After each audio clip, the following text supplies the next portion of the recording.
यह सब तेरी देन है दाता, मैं इसमें क्या बोलूँ। तूने जीवन जोत जगाई, मैंने पग पग ठोकर खाई। जिस रास्ते पर डाले तू, मैं उस रास्ते हो लूँ। यह सब तेरी देन है दाता, मैं इसमें क्या बोलूँ। तूने फूल सुहाने बांटे, मेरे भाग में आए कांटे। मैं झोली में कांटे लेकर फूल समझ कर तोलूँ। ये सब तेरी देन है दाता, मैं इसमें क्या बोलूँ। हेलो माय स्पिरिचुअल सीकर्स, आज मैं आपके सामने हूँ ओशो की ही एक बुक फियर से कुछ थॉट्स लेके। Fear, understanding and accepting the insecurities of life. जब तुम अपने डर के अंदर जाते हो, साइलेंटली इसकी गहराई में उतरते हो, तो तुम पाओगे कि उतना गहरा था ही नहीं। एक जैन स्टोरी है। एक आदमी नाइट में चलते चलते फिसल गया। पथरीला सा रास्ता था, गिर गया। रास्ते की एंड में ही बहुत गहरी खाई थी और वो जानता था, वो डर गया। उसे डर लगा कि वो कितना फीट नीचे गिर जाएगा। जल्दी से उसने एक पेड़ की लटकती हुई शाखा को पकड़ लिया। इतना अंधेरा था और गहरी अंधकार में उसे नीचे कुछ नजर नहीं आ रहा था। वो चिल्ला रहा था मदद के लिए, लेकिन वापस उसे उसी की आवाज सुनाई देती, क्योंकि दूर दूर तक कुछ नहीं था, कोई उसे सुनने वाला नहीं। तुम सोच सकते हो उसकी रात कैसी गई होगी। भयंकर, डरावनी। बस एक क्षण की दूरी और मौत उसके आगे थी। ठंड में उसके हाथ कांप रहे थे, कभी उसकी ग्रिप छूट रही थी, लेकिन वो थामे हुए था। डर से इतनी हिम्मत तो आ ही जाती है। वो उसे पकड़े हुए था और सूरज के आने का इंतजार कर रहा था। तो जैसे ही सूरज की थोड़ी सी रोशनी आती है, वो हंसने लगता है, क्योंकि वहां कोई खाई नहीं थी। उसके पैरों के 6 फीट नीचे एक चट्टान थी, जहां पर वो रात तक सो सकता था, आराम से बैठ सकता था। बट इसके बजाय उसने सारी रात एक बुरे सपने की तरह बिताई। बिल्कुल उसी तरह जो डर है वो 6 इंच से ज्यादा गहरा नहीं है। अब ये तुम्हारे ऊपर है कि सिक्योरिटी के चक्कर में अपना पूरा जीवन उस पेड़ की शाखा पर लटकते हुए बिता दो, या फिर उस ब्रांच को छोड़कर अपने पैरों पर खड़े हो जाओ। There is nothing to fear. डर तुम्हारी छाया की तरह है, बट ये है, लेकिन ये छाया भी तुम्हें डरा सकती है। जब कभी तुम अकेले हो और अंधेरे में तुम अपनी ही छाया को देखते हो, डर जाते हो। तुम अपनी ही छाया को देखकर भागने लगते हो, तुम सच में भागते हो। लेकिन क्या वो छाया तुम्हारा कुछ बिगाड़ सकती है? वो तो हर पल तुम्हारे साथ है। लेकिन फिर भी लोग डरते हैं, सब डरते हैं। ऐसी जगह पर जाने से डरते हैं जिसे डरावना कह दिया जाए। क्यों? क्योंकि डर तुम्हारे आधार को हिला देता है। डर बिल्कुल एक बुरे सपने की तरह है, लेकिन बुरे सपने के बाद भी जब तुम जागते हो, उसका हैंगओवर रहता है। तुम्हारी सांस की गति बढ़ जाती है, तुम्हारा शरीर अभी भी गर्म होता है। तुम्हें पता है कि वो एक बुरा सपना था, फिर भी उसका असर कुछ देर के लिए रहता है। लेकिन ये डर कहाँ से आता है, किससे बना है? Fear is made of ignorance of one's own self.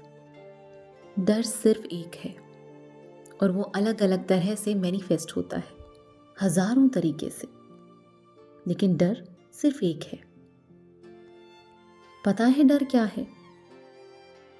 Deep inside I may not be. लेकिन सच तो यही है कि तुम नहीं हो। तुम अपने अंदर झांकते ही नहीं। झांक कर देखोगे तो पाओगे कि तुम सच में हो ही नहीं। जब तुम बाहर देखते हो तो पाते हो कि तुम हो, लेकिन वो सिर्फ अपने आप को बेवकूफ बनाने जैसा है, कि इल्यूजन है। अंदर देखते हो तो तुम नहीं हो। एक पल बस एक पल की बात है और तुम्हारा खत्म हो सकता है, सब कुछ डिस्ट्रॉय हो सकता है। जिसे तुम मैं कहते हो कि मैं हूं, उस आधार को हिलाया जा सकता है। It can be shattered by love, it can be shattered by a serious disease, and it can be shattered by seeing someone die. तुम सच में नहीं हो, ये छोटी छोटी बातें भी तुम्हें हिला सकती हैं, लेकिन तुम अंदर देखना नहीं चाहते, तुम सिर्फ बाहर देखते हो। जब भी तुम कुदरत की खूबसूरती को देखते हो, चाहे वो इंद्रधनुष हो, चाहे रोशनी बिखेरता ये सूरज हो, चाहे पहाड़ हो, चाहे बादल हो, एक पल के लिए तुम ठहर जाते हो और ये खूबसूरती तुम्हें सोचने पर मजबूर कर देती है। या तो तुम्हारे थॉट्स रुक जाते हैं, तुम्हारा टाइम रुक जाता है, अंदर जो बातें चल रही होती हैं वो रुक जाती हैं। इसीलिए लोग अच्छे म्यूजिक से, पोइट्री से, डीप इंटीमेसी से डरते हैं। उनका प्यार बस आजकल का होता है, वो गहराई में जाना ही नहीं चाहते, क्योंकि एक दूसरे की गहराई में जाने पर तुम्हें डर नजर आता है। दूसरा इंसान तुम्हें तुम्हारी इनसिक्योरिटी को दिखाता है। लोग तो प्यार से भी डरते हैं, वो सिर्फ दिखावा करते हैं, प्यार के नाम पर बस गेम खेल रहे हैं। लोग मेडिटेशन से डरते हैं, मेडिटेशन के नाम पर कुछ भी करेंगे, लेकिन मेडिटेशन नहीं। मेडिटेशन वो है जब तुम कुछ नहीं कर रहे, तुम्हारा दिमाग काम नहीं कर रहा। That non functioning of the mind is meditation. डर तो सच में बड़ी प्रॉब्लम है, और सबसे बड़ा डर है मौत का। तुम्हारा ईगो तुमसे कहता है कि एक दिन तो मरना पड़ेगा, और तुम उससे भागने लगते हो। तुम्हें लगता है कि ये सिर्फ दूसरों के साथ होता है, हमारे साथ नहीं। कभी पड़ोसी मर जाते हैं, कभी दोस्त मर जाते हैं, कभी तुम्हारी वाइफ चली जाती है, कभी तुम्हारी माँ चली जाती है। ये हमेशा दूसरों के साथ होता है, कभी तुम्हारे साथ नहीं। तुम इस झूठ के पीछे छुपे रहते हो कि मौत सिर्फ दूसरों के लिए है, मेरे लिए नहीं। शायद तुम एक्सेप्शन हो कि तुम कभी नहीं मरोगे। ईगो तुम्हें बचाने की कोशिश करता है, लेकिन जब भी कोई मरता है ना, तुम अंदर से कांप जाते हो। क्यों? Each death is a small death to you. Each death is your death.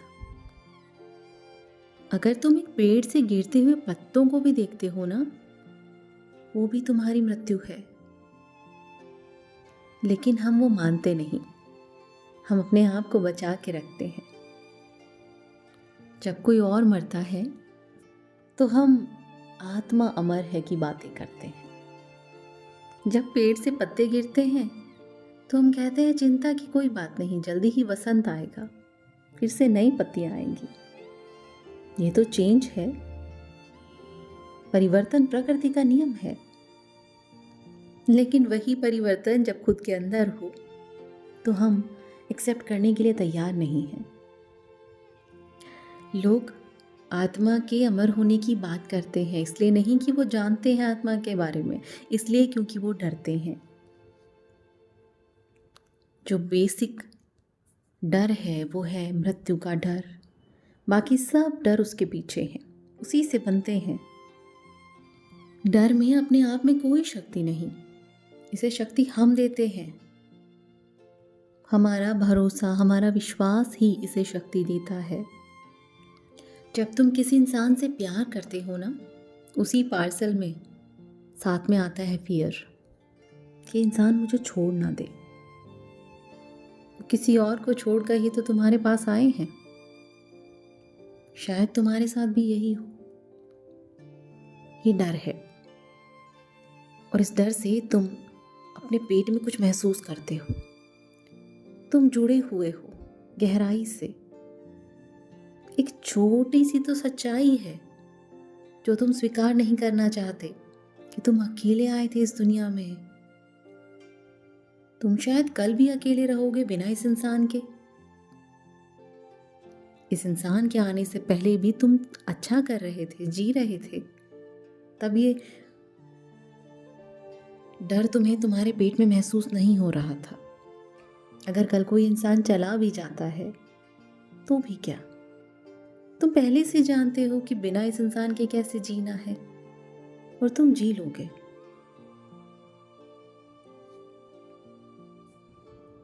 तुम डरते हो कि कल कुछ अलग ना हो, परिवर्तन ना हो। परिवर्तन से हम सब डरते हैं, चाहे कहते हो कि परिवर्तन प्रकृति का नियम है, लेकिन फिर भी डरते हैं। अगर कल कोई मर गया तो, तुम बैंकरप्ट हो गए तो, तुम्हारी जॉब चली गई तो, कितने सारे डर हैं। भरे पड़े हो तुम डर से, लेकिन उन डर में से एक भी सच्चाई नहीं। सब बस तुम्हारी छाया की तरह है। हो सकता है चीजें बदल जाएं, लेकिन फिर भी तुम जिंदा रहोगे। और इंसान में एक काबिलियत होती है कि वो हर सिचुएशन के अकॉर्डिंग अपने आप को ढाल लेता है। Capacity of adjustment. अगर चारों तरफ तुम देखोगे तो पाओगे कि हजारों तरह के अलग अलग माहौल में इंसान जीता है। हो सकता है कि वहाँ की भौगोलिक स्थिति अलग हो, वहाँ पर पॉलिटिकल सिचुएशन अलग हो, वहाँ पर रिलीजियस सिचुएशन अलग हो, लेकिन फिर भी वो जीता है, वो मैनेज करता है और हजारों सालों से जीता आया है। तो किस बात का डर? अगर ये दुनिया खत्म भी हो जाए, तुम भी तो इसके साथ खत्म हो जाओगे, तो किस बात का डर? क्या तुम्हें लगता है कि पूरी दुनिया खत्म हो रही होगी और तुम अकेले इस एक आइलैंड पे होंगे, अकेले? फिर भी डरने की क्या बात है, कुछ जीव तो तब भी तुम्हारे साथ होंगे। लेकिन फिर भी हम भरे हुए हैं डर से। पता है क्यों? इसकी शुरुआत समझते हैं।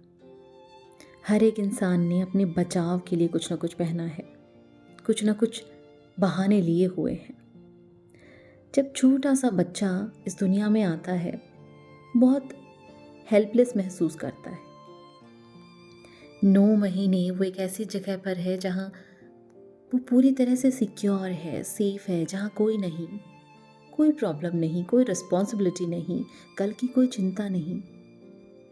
हमारे लिए वो 9 महीने है, लेकिन उस बच्चे के लिए उसे उस टाइम का कुछ नहीं पता। उसके पास कोई कैलेंडर नहीं है, उसे कोई घंटे, मिनट, सेकंड नहीं पता। वो बस जी रहा है उस सिक्योरिटी में। और एक दिन अचानक से उसे इस दुनिया में फेंक दिया जाता है, जहाँ पर वो अपनी हर एक चीज़ के लिए दूसरों पर डिपेंड है। तो ये बहुत सामान्य सी बात है कि वो डरेगा। वहाँ से उसका पहला डर शुरू होता है। चारों तरफ जब वो देखता है तो हर कोई उससे बड़ा है, उससे ज़्यादा पावरफुल है, और उसे उन सब की हेल्प चाहिए ही होगी। उसे पता है कि वो इन सब पे डिपेंड है और उसने अपनी आज़ादी खो दी है। और जब वो बच्चा दुनिया में आता है, सबसे पहले वो वीक और इनसिक्योर महसूस करता है, और धीरे धीरे वो अपने बचाव के लिए कुछ करने लग जाता है। He starts creating an armor, a protection for himself in different ways. जैसे जब उसे अकेले में सोना होता है, डर लगता है अंधेरे से, तो वो टेडी बियर मांगता है, खिलौने मांगता है, ताकि उनके साथ वो अकेला रह सके, उसे वो डर महसूस ना हो। देखा होगा बच्चों को जो एयरपोर्ट पर या रेलवे स्टेशन पर जाते हैं तो भी अपने खिलौने या टेडी बियर साथ लेकर जाते हैं। तुम्हारे लिए खिलौने हो सकते हैं, लेकिन उस बच्चे के लिए ये उसका दोस्त है, अकेलेपन का साथी है। अंधेरे में जब डर लगता है तो वो उसके साथ होगा, टेडी बियर।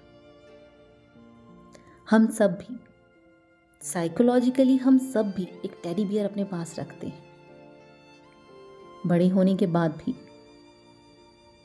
और वो टेडी बियर हम भगवान को मान लेते हैं।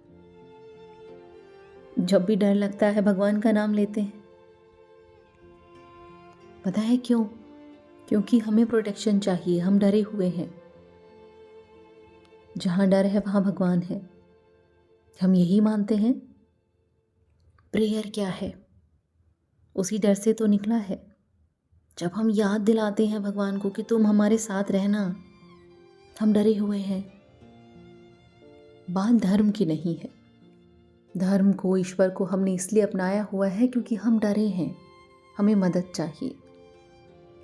लेकिन एक दिन तो आएगा ना, जब वो मैच्योरिटी, वो समझ तुम्हारे अंदर होगी और तुम इस टेडी बियर को छोड़ दोगे। बिल्कुल वैसे ही तुम उस डर को छोड़ दोगे।